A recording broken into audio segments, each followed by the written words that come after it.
Hola, ¿qué tal? Buenas tardes a todos. Sean bienvenidos aquí a mis espacios en redes sociales. Soy Mario Pentón. Me da muchísimo gusto darles la bienvenida en esta tarde en la que estaremos hablando sobre dos temas, CBP One Parole, más citas para CBP One. Bueno, la administración Biden dice que va a pelear por el parol humanitario. Hoy tuve la oportunidad de estar en una conferencia de prensa con el subsecretario Blas Núñez Neto y preguntarle algo que a mí realmente me desconcertó el otro día y era que otro funcionario decía, bueno, no vamos a apelar la decisión si el juez Tipton elimina el paro humanitario. Entonces le quise preguntar a la administración Biden y ya tenemos una respuesta. Me acompaña el abogado Miguel Planas, abogado de inmigración de Gallardo Law Firm. ¿Cómo está, abogado? Muy bien usted, Mario, ¿cómo se encuentra? Muchas gracias por la invitación. No, un placer, para mí muchísimo gusto poder compartir. Gracias a todos los que se van uniendo a esta hora. No sé por qué, parece que hay algún problemita con YouTube que no está llegando la notificación. Hay muy poquitos conectados en YouTube, pero bueno, ya les pido a los que están en Facebook y en las demás redes que vayan compartiendo, se los agradezco muchísimo.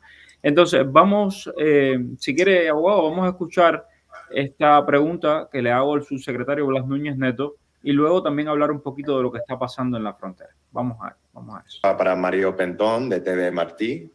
Mario, por favor, active su audio. Hola, ¿qué tal? Muchísimo gusto poder estar con ustedes en este espacio. Bueno, a ver, hola, ¿qué tal? Gracias. Varias preguntas. Una, acerca de CBP One.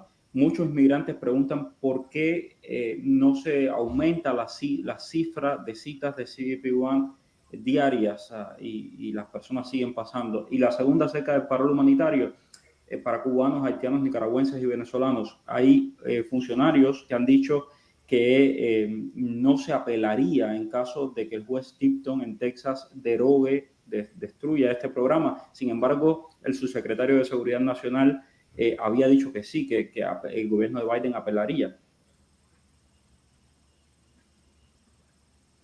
Hola Mario, gracias por esa pregunta, esas dos preguntas. En términos de CBP One, es importante notar que todos los días estamos procesando más de 1.450 personas que se presentan de una manera segura y ordenada en un punto de entrada utilizando esta aplicación móvil. Ese número de cifras cotidianas es más de 5 veces más alto del promedio de personas que se procesaban en los puntos de entrada en el periodo antes de la pandemia. Así que históricamente estamos procesando un número récord de personas en los puntos de entrada y hemos ampliado esa cifra ya varias veces a medida de que podemos en términos de recursos.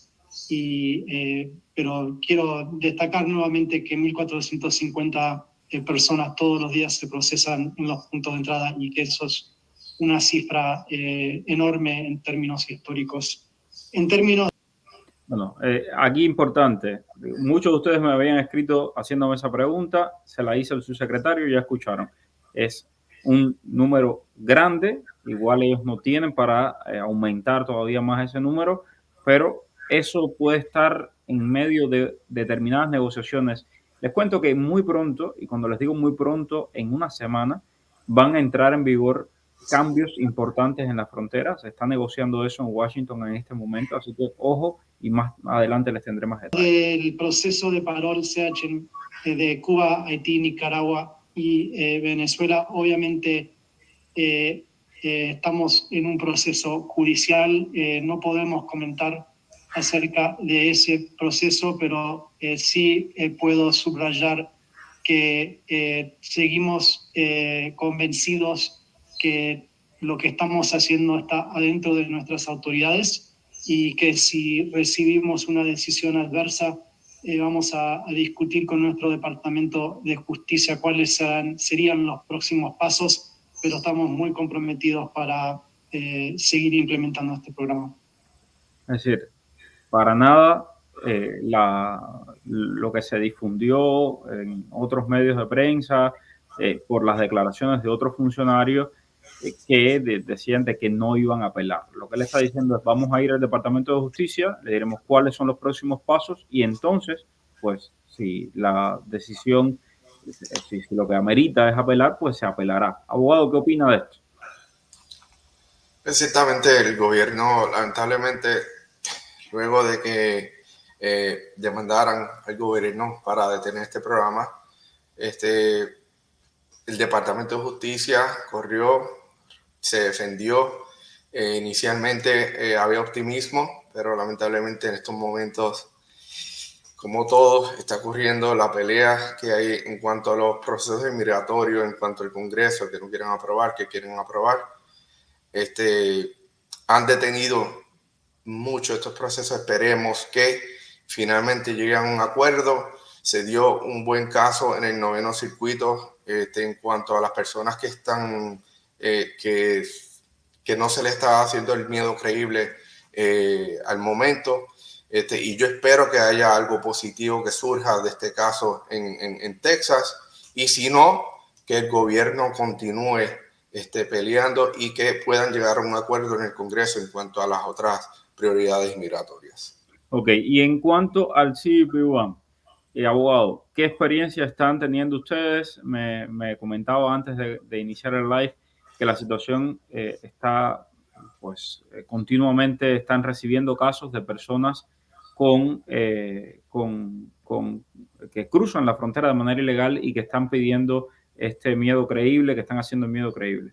Sí, hemos notado últimamente, nos han llegado muchos casos de personas que no están esperando su cita, ya sea por razones personales, otras personas han tenido problemas, han sido víctimas de delitos mientras esperan su cita.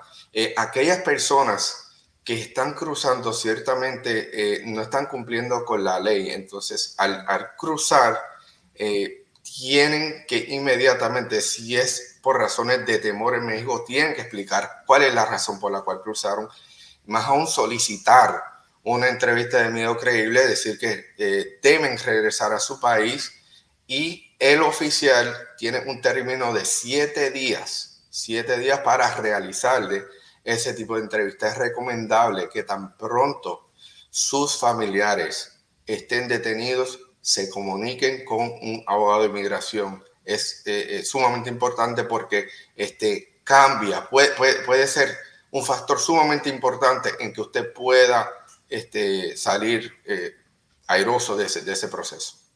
Hay personas que esperan hasta el último segundo, vamos, para llamar a un abogado.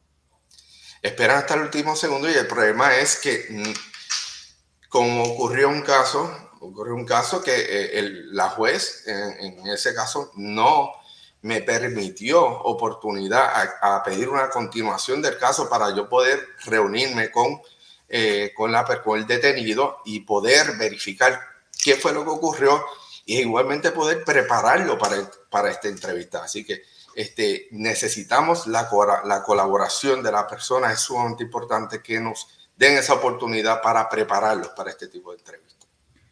¿Qué futuro le espera a la CBP-1? Pregunta Stevens. Pues realmente, tal y como pudimos escuchar en la entrevista, el futuro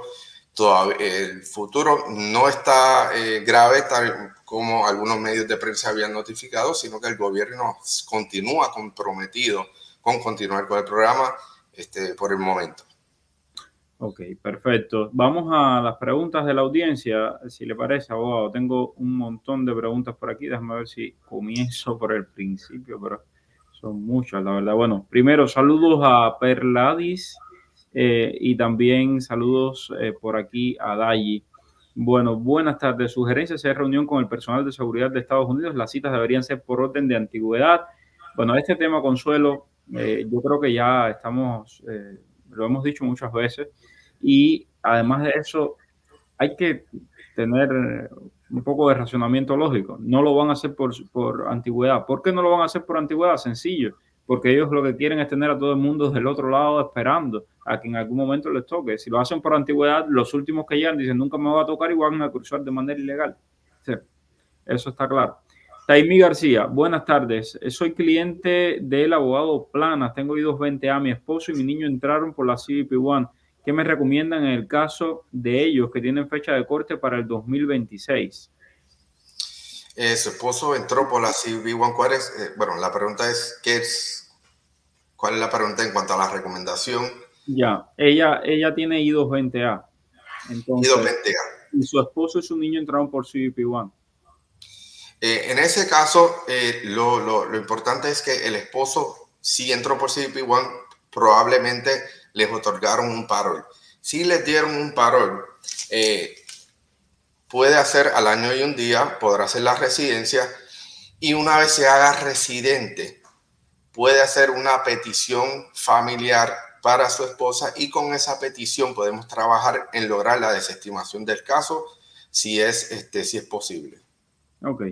María Isabel Aguilar, soy cubana, tengo social, permiso de trabajo con dirección de mi patrocinador en Hialeah. Ahora vivo y trabajo en Cape Coral. ¿Debo informar a USCIS mi nueva dirección antes de solicitar la residencia? 100%. Siempre es importante que tan pronto una persona se mude de su hogar, le notifica a USCIS. De hecho, cuando están en proceso de corte, igualmente, dentro de un término de 5 días, se supone que notifiquen al tribunal o a USCIS o a ICE. Porque puede ocurrir, como ha ocurrido en algunos casos, que las personas no le notifican, les llega la tarjeta ya sea de residencia o de permiso de trabajo, y luego entonces tendrán que pagar al USCIS el costo de reenvío. Ladies, mi pareja y a mí nos pusieron el parol, nuestro patrocinador puso que era amigo, en realidad era su cuñado. ¿Esto afectará en algo? No creo que afecte en nada. Es una cuestión, eso no te va a afectar en nada. Ok, bueno, desde Mayabeque, desde Jaruco, Mayabeque, sin corriente, pero contigo. Un abrazo grande para ustedes, y de verdad es tan triste lo que se está viviendo en Cuba, es horrible. En el momento que fui aplicado el parol hace más de un año, ya yo estaba soltero. Mi pregunta es si ahora puedo casarme.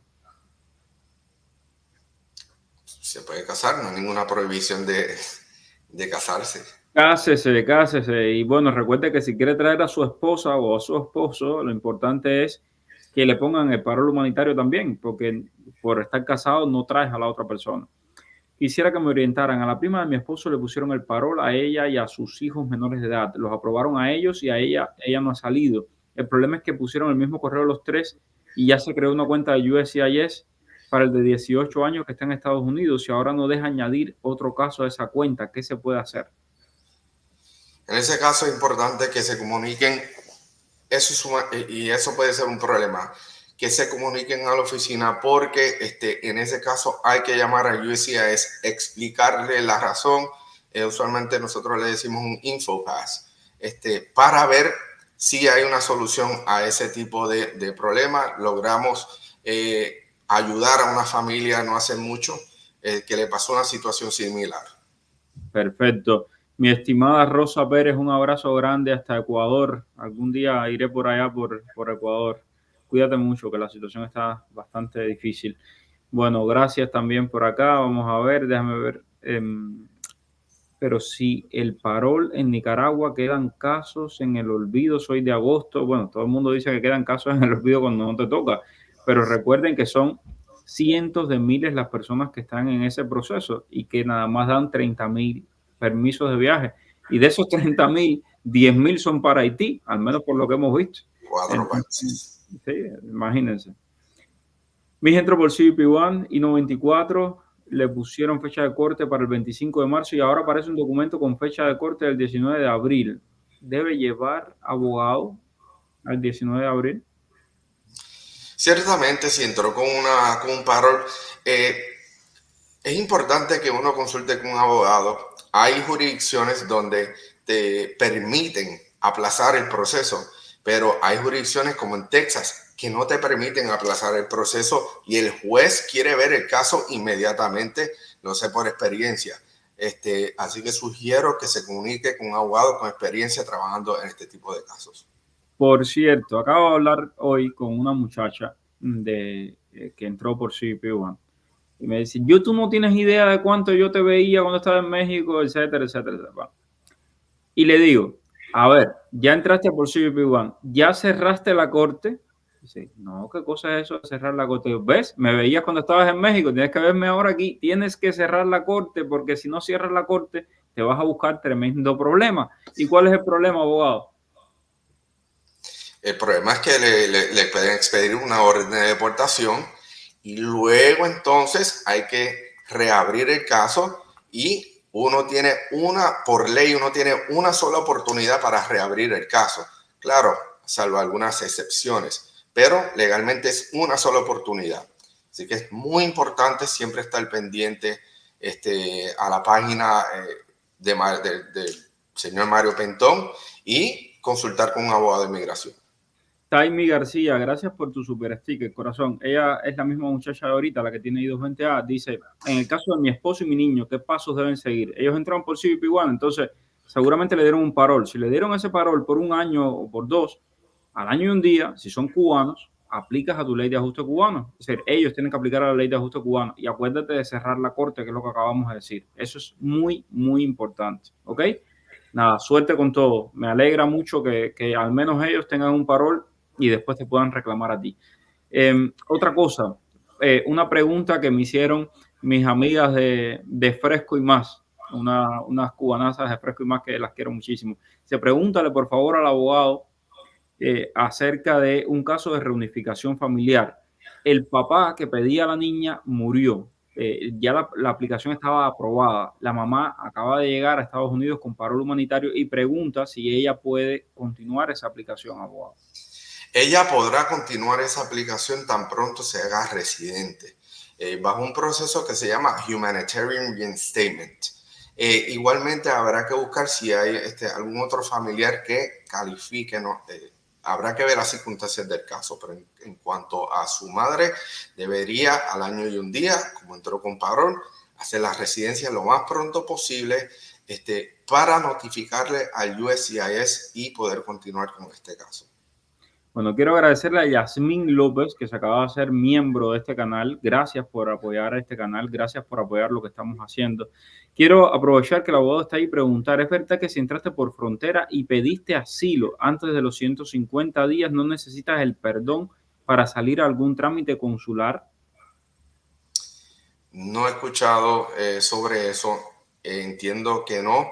El waiver bajo la 60, lo que es el waiver provisional, siempre hay que hacerlo si uno entró sin permiso a los Estados Unidos.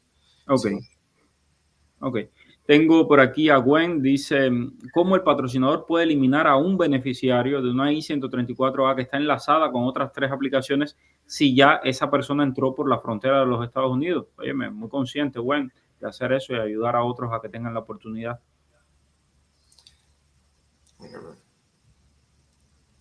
¿Cuál fue la pregunta? Disculpa, Mario, Sí. que no la puedo dar aquí. Él quiere eliminar, él tiene 3 aplicaciones I-134A y quiere eliminar una, pero dice, bueno, están unidas, están linkeadas con las otras 2.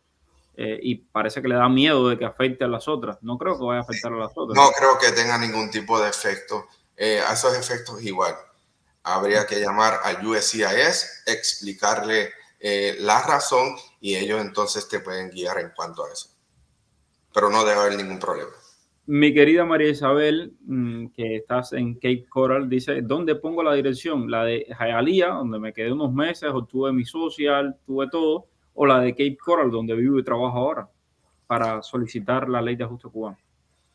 Usted siempre debería poner la dirección donde usted recibe toda su correspondencia para evitar de que pierda esa correspondencia. Como expliqué anteriormente, si uno pierde una tarjeta, tienes que pagar el costo de reenvío de ese tipo de tarjeta, ya sea permiso de trabajo o residencia.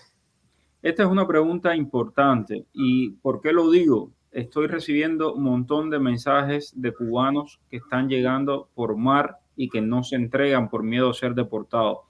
Escuchen bien la respuesta del abogado. Esto es importante. Mi pareja entró por mar, nunca se entregó en frontera, sí presentó asilo. ¿Él puede pedir parol ahora que lleva 2 años en el país? Él puede hacer una petición de paro. El problema es que él no hay una justificación. Él no fue procesado bajo ninguna de las secciones, ni bajo la sección 235, ni bajo la sección 236.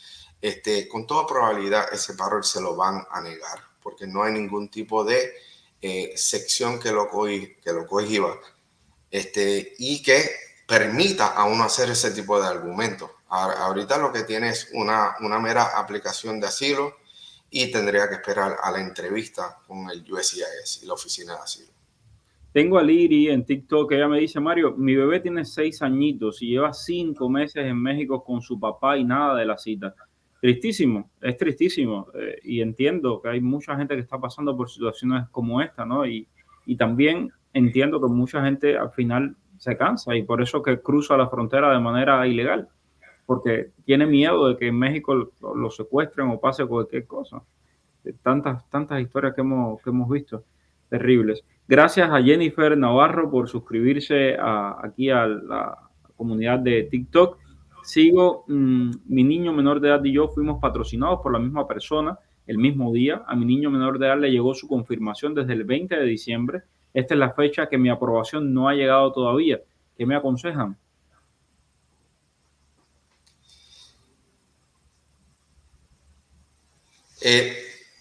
Precisamente como el caso de la familia que anteriormente estuvimos, que hablamos.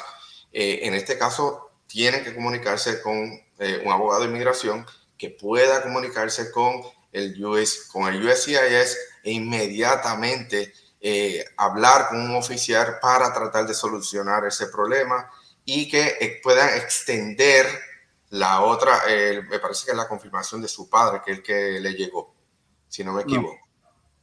Sara González dice que si pueden explicar por qué han eliminado tantos registros viejos después de más de 5 meses en México, aplicaciones con 21 personas.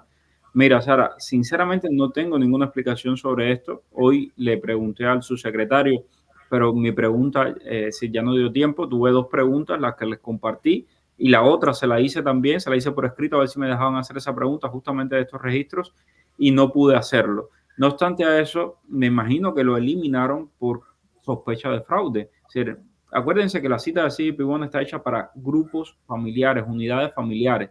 Una unidad familiar de 22 personas es lo menos sospechoso, ¿no? O sea, 22 personas que salen de Cuba y vienen juntas y van a llegar a la frontera. Entonces me imagino que por ahí sería, no lo sé. Ok, mi esposo tiene la cita aprobada, pero el vuelo hacia la frontera se escala en Cancún. Él podría tener problemas allá en Cancún, ya que está en el sur. No, técnicamente, pero a ver, pero qué tipo de vuelos, bueno, sí, vas desde el centro de México hacia el sur, después hacia el norte, no sé, sinceramente no sé. No creo que si el vuelo está haciendo escala en Cancún, no creo que tenga un problema. El problema sería es que si intenta entrar ilegalmente a México con la autorización. Es que Y ahí están ilegales. El problema es ese, que están ilegales. Entonces, México dio vamos a decir, un perdón a aquellas personas que están con la cita de CBP1 aprobada y que entonces puedan volar desde el centro y hacia la frontera. Pero desde el sur no creo que lo permitan. Pero bueno, depende de México. Lamentablemente eso se nos escapa. Ok, déjame ver. Fui confirmada, ya tengo todo listo, solo resta el pasaje, pero junto conmigo también está mi mamá y mi hijo, y ellos aún no han sido confirmados. En este caso, ¿qué se puede hacer?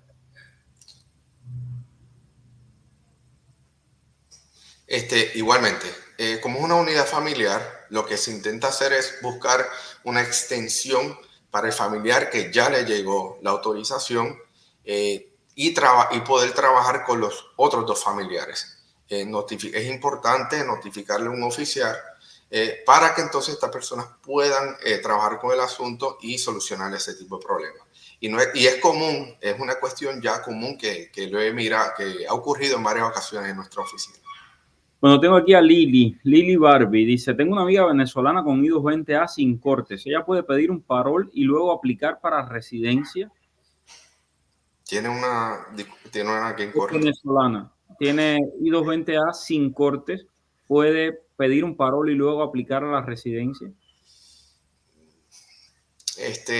Para el Venezuela, lo que ocurre es que no hay una ley de ajuste venezolano. El parol es solamente para aquellas personas que, en cuanto a las personas de Cuba, hay una ley de ajuste cubano que le permite hacer ese tipo de ajuste. Pero para una persona que tiene parol de Venezuela, hay otras maneras de poder ajustar, ya sea que logre contraer matrimonio con una persona que es residente o ciudadana, y entonces esa persona hace una petición familiar y luego entonces, y junto con ese tipo de aplicación también pueden aplicar a un ajuste. Jennifer Navarro dice, mis padres y mi hermana llevaban un año esperando el parol, se lo aprobaron hace 15 días, pero solo a mi mamá no le ha llegado el permiso de viaje. ¿Qué se debe hacer? Si pasan más de 40 días, pues hacer una aplicación 7001, ¿no, abogado? Correcto, que es la aplicación que estábamos trabajando en la oficina. Y luego de esta aplicación, nosotros igualmente nos encargamos y así nos comunicamos con el USCIS y intentamos solucionar ese problema. Dice Joselín Capote, entró en el 2016 con la ley de ajuste cubano, nunca hizo asilo, hace 2 semanas fui a Cuba, dice Joselín, y al entrar me dijeron que tenía asilo y podían no dejarme entrar al país. Bueno, tremendo, Joselín. Es muy interesante tu caso, ¿no? Te dijo el oficial de inmigración, yo te voy a pedir aquí que me escribas por interno para que nos cuentes más de ese caso, porque es señal de que se están tomando en serio este tema de los asilos, que tantas personas piden asilo frívolamente y después se van para Cuba al año y un día. Correcto. Tienen a Joselín Capote, nos está escribiendo en este momento y nos está contando su experiencia. Fue a Cuba y al regresar le dijeron que podían no dejarlo entrar. Abogado. Es sumamente importante que antes de ir a Cuba, que cancelen esa aplicación y que tengan la confirmación de esa cancelación antes de salir, porque precisamente se pueden dar con un oficial que de pronto entre el sistema, se percate de que hizo una aplicación y le cuestione. Cuestione ese asilo y por qué está regresando a Cuba. Aunque la ley, no hay una ley que establezca que cuando uno es residente te prohíba ir a su país de origen, pero puede pasar. No, pero el tema es que asunto es el asilo. Claro, tú dijiste, a mí me están persiguiendo. No es el caso de Joselín. Él dice que en su caso no, que él no pidió asilo. Pero las personas que hicieron asilo están diciendo, a mí me perseguían en mi país. Mi vida corría peligro. Te lo suplico, Estados Unidos, acéptame aquí. Y entonces después te vas para ese país. Y peor todavía, las personas que se van ahí a fiestar en los hoteles de los militares, de los mismos que decían que los perseguían. Ojo con eso, es muy grave. Es muy grave. ¿Me puedes decir si tiene algo que ver que ponga que soy residente en México? Si no, bueno, si no lo soy, mi estimado William, tranquilo, yo te lo respondo sin problema. Me imagino que es para parol, ¿no? Si pones que eres residente en México, a ver, hemos visto de todo. Hemos visto a gente que le aprueban el parol aunque sean residentes, pero teóricamente el parol no está para las personas que son ciudadanos de otros países o que tienen residencia permanente. Correcto. Pablo Cámbar Espinosa, gracias por convertirte en miembro de este canal de YouTube. Te lo agradezco muchísimo. Gracias por apoyar el trabajo que hacemos. Aplica la residencia por ajuste. Me enviaron un mensaje con el recibo y en la página de USCIS dice que el caso fue actualizado para tomar las huellas, pero no he recibido fecha para presentarme. ¿Qué debo hacer? Nuevamente, comunicarse con el USCIS. Lo pueden hacer por cuenta propia o, si usted siempre desea, hacerlo a través de un abogado que ya conoce qué decir y con quién hablar en el USCIS. Una persona con I-220A, pregunta Jennifer, y fecha de corte, que hizo una aplicación de parol, ¿qué podría pasar? ¿Cuál fue la pregunta, Mario? No la pude ver. Una persona que tiene I-220A y fecha de corte hizo una petición de parol. Te lo pueden negar o te lo pueden dar, ¿no? Me imagino. Eso está a la merced del oficial. El oficial, el estándar, como ellos siempre ellos mencionan, caso a caso. Si ellos entienden que no existe una razón humanitaria para ellos otorgar el parol, no lo van a extender. Ok. Carlos Alejandro, soy 220A, fecha de corte. En mi FOIA me procesaron con 235B en Arizona y me trasladaron a San Diego y me ponen un 236. ¿Qué puedo hacer? Si usted está seguro de que lo procesaron bajo la sección 235, en esos casos se sugiere que intente hacer un parol o solicitar un parol humanitario. Siempre importante traer todas las razones, no el mero hecho de que fue procesado bajo la sección 235, pero igualmente tratar de probar razones humanitarias para convencer a ese oficial, porque como lo acabo de mencionar, su discreción es caso a caso. Sí, Stevens pregunta por la orden ejecutiva de Biden que se está negociando y que se está cocinando desde hace rato para la frontera. Sí, es como va a pasar como pasó el 12 de enero del 2017 con un pie seco, pies mojados, que en el momento en el que el presidente lo firme, en ese momento se cierra y ya el que quedó fuera, quedó fuera. Es decir, eso es lo que va a pasar y lo vamos a ver en los próximos días según los grandes medios de prensa de este país. Hubo un medio de prensa que habló del fin de semana. Reclamación de padre residente a hijo mayor soltero. ¿Cuánto demora y qué estrategias se pueden usar para acortar ese tiempo? No hay una estrategia para poder acortar el tiempo, lamentablemente. Esas fechas se publican mensualmente en lo que se conoce como el Visa Bulletin. Lo que hay que estar es pendiente al Visa Bulletin. En el caso como el suyo, si es que su hijo se encuentra en Cuba, entonces estaría también la posibilidad de una invitación bajo lo que es el programa de reunificación familiar. Pero no hay una manera cómo acortar ese tiempo, lamentablemente. Tengo a Daisel, dice, pedí cierre de asilo hace 2 meses, no me llega la respuesta. ¿Esa respuesta me puede llegar por correo, abogado? La respuesta disculpa, Mario. Del cierre del caso de asilo. Sí, le puede llegar por correo y si esa respuesta no le ha llegado, yo le sugiero que intente nuevamente de comunicarse con la oficina de asilo para poder obtener este tipo de respuesta, porque se supone que le llegue un recibo confirmando el cierre del caso. William, ya entendí tu pregunta. Es que en tu CBP-1 es donde pusiste que eres residente de México y en realidad no eres residente. Eso no te afecta en nada. CBP-1 es una aplicación y es un programa para todas las nacionalidades. De hecho, los mexicanos son los que más se benefician de CBP-1. No te va a afectar absolutamente en nada. Recuerda que si te someten a una entrevista de miedo creíble, vas a tener que probar que tuviste miedo creíble en Cuba o del país que tú seas y en México también, ¿ok?